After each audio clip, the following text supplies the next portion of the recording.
আসসালামু আলাইকুম প্রিয় দর্শক, আমন্ত্রণ দৈনিক আর নিউজের প্রতিদিনের সংবাদ আয়োজনে আপনাদের সাথে আছি আমি দিলরুবা খান। নোয়াখালীর কবিরহাটে রড বোঝাই ট্রাক ছিনতাইয়ের অভিযোগে সোলাইমান সুজন নামে এক যুবদল কর্মী সহ দুইজনকে গ্রেপ্তার করেছে পুলিশ। রোববার রাতে তাদের বিরুদ্ধে ছিনতাইয়ের মামলা রুজু করা হয়। এর আগে ঢাকা চট্টগ্রাম মহাসড়কে রড বোঝাই ট্রাকে ছিনতাইয়ের ঘটনায় অনলাইন ট্রেকারের মাধ্যমে ট্রাকটি উদ্ধার ও তাদের আটক করা হয়। সবশেষ সোমবার তাদের আদালতে সোপর্দ করা হবে। পুলিশের পক্ষ থেকে এই তথ্য জানানো হয়েছে। জাতীয় নাগরিক পার্টির চট্টগ্রাম নগরীর যুগ্ম সমন্বয়কারী নিজামুদ্দিনের বিরুদ্ধে চট্টগ্রাম বন্দর কেন্দ্রিক আন্দোলন দমাতে ৫ লাখ টাকা চাওয়ার অভিযোগ উঠেছে।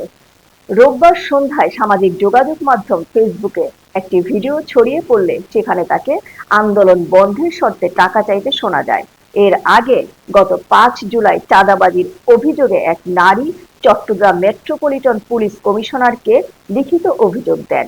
সেখানে তিনি উল্লেখ করেন ২ কোটি টাকা না দেয়ায় তার স্বামীকে মিথ্যা মামলায় ফাঁসিয়েছেন নিজামুদ্দিন।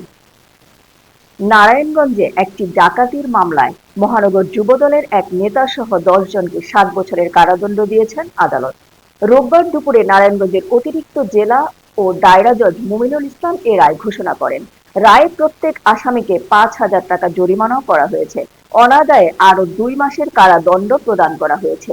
বিষয়টি নিশ্চিত করেছেন রাষ্ট্রপক্ষের অতিরিক্ত public prosecutor advocate Omar Faruk Nayan. প্রধান উপদেষ্টা ডক্টর মোহাম্মদ ইউনূস ৩ দিনের সরকারি সফরে আজ সোমবার মালয়েশিয়া যাচ্ছেন। তার সফরে অভিবাসন ও বিনিয়োগ ইস্যু গুরুত্ব পাবে। এছাড়া দুই দেশের মধ্যে প্রতিরক্ষা, জ্বালানি খাত সহ বিভিন্ন ক্ষেত্রে সহযোগিতার ৫টি সমঝোতা স্মারক সই হতে পারে। গতকাল রোববার রাজধানীর ফরেন সার্ভিস একাডেমিতে প্রধান উপদেষ্টার সফর নিয়ে আলোচিত প্রেস ব্রিফিংয়ে প্রেস সচিব শফিকুল আলম এসব তথ্য জানান।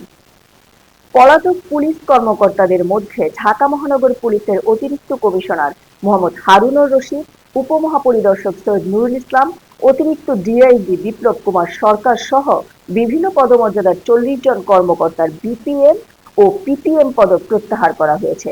স্বরাষ্ট্র মন্ত্রণালয়ের জননিরাপত্তা বিভাগের জ্যেষ্ঠ সহকারী সচিব তৌসিফ আহমেদ স্বাক্ষরিত প্রজ্ঞাপনে এ তথ্য জানানো হয়েছে। প্রজ্ঞাপনটি জারির তারিখ হিসেবে সেটিতে ৭ আগস্ট উল্লেখ করা হলেও রোববার এ বিষয়ে জানা গেছে। এবারে আন্তর্জাতিক সংবাদ।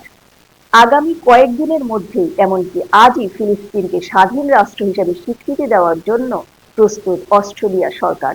সোমবার সকালে সিডনি মর্নিং হেরাল্ড এবং দ্য এইজ ফিলিস্তিনকে স্বীকৃতির এই সিদ্ধান্তের কথা প্রথম জানিয়েছে। পরে সূত্রের বরাত দিয়ে অস্ট্রেলিয়ার অন্যান্য সংবাদ মাধ্যমও এ তথ্য নিশ্চিত করেছে। পাকিস্তানের সেনাপ্রধান ফিল্ড মার্শাল আসিম মুনির প্রকাশ্যে ঘোষণা করেছেন, ভবিষ্যতে ভারতের সঙ্গে যুদ্ধে পাকিস্তান যদি অস্তিত্ব সংকটে পড়ে তবে তারা বিশ্বের অর্ধেককে সঙ্গে নিয়ে ধ্বংস হবে। তিনি বলেন, আমরা পারমাণবিক শক্তিধর দেশ। যদি আমাদের মনে হয় আমরা ডুবে যাচ্ছি তাহলে আমাদের সঙ্গে বিশ্বের অর্ধেককে নিয়ে ডুবব। এবারে খেলার সংবাদ। ঋতুপর্ণাদের পর এবার ইতিহাস গড়লেন সাগরিকারাও। চীনের কাছে লেবানন বড় ব্যবধানে হেরে যাওয়ায় সেরা ৩ রানার্স আপের একটি হয়ে প্রথমবারের মতো অনূর্ধ্ব-২০ নারী এশিয়ান কাপে জায়গা করে নিয়েছে বাংলাদেশ। দক্ষিণ কোরিয়ার কাছে ৬-১ গোলে হেরে গেলেও লেবাননের বিপক্ষে চীনের ৮-০ ব্যবধানে জয় নিশ্চিত করে অনূর্ধ্ব-২০ নারী এশিয়ান কাপে বাংলাদেশ জায়গা করে নিয়েছে। পরবর্তী সংবাদ দেখার আমন্ত্রণ জানিয়ে শেষ করছি এখনকার সংবাদ। দৈনিক আর নিউজের সাথে থাকার জন্য ধন্যবাদ।